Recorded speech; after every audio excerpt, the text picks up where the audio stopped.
Now, not to get back into everybody's favorite topic of discussion on the show, municipal issues, but that's what we're going to be talking about here at the top of the show, because yesterday, Smith Entertainment Group, the ownership group that owns the Utah Hockey Club, which they will later call the Utah Yeti, mark my words.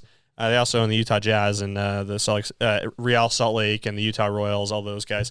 But anyway, big move for them. Obviously, they've been pitching some renovations to the Delta Center. That's much needed, but they've also been putting together a plan, not only for that, but also a larger entertainment district around the arena. They've been pitching that. They showed that off. I believe it was maybe a month, maybe longer, in a city council meeting. But they took a big step forward in getting that project going. Last night, Salt Lake City Council approved their plan.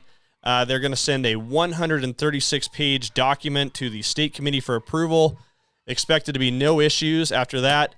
City Council will vote to approve a 0.5 sales tax increase, do some zoning changes for the area, and Smith Entertainment Group will then have $900 million in public funds to play with to renovate the Delta Center and invest in the area immediately surrounding it, particularly the area 2 blocks east of the Delta Center.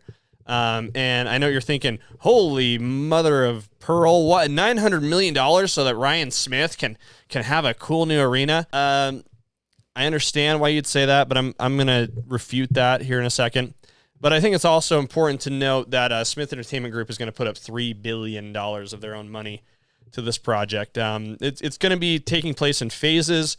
This first phase is going to focus on the Delta Center and the 2 blocks east of it, and also the Gateway has been thrown into this as well. I don't think that was originally part of the plan. The other phase that we have talked about on the show that goes even further east towards City Creek Center would include a Bravenel Hall, Museum of Contemporary Art, Salt Palace, all that. Those properties are actually owned and managed by Salt Lake County and not Salt Lake City.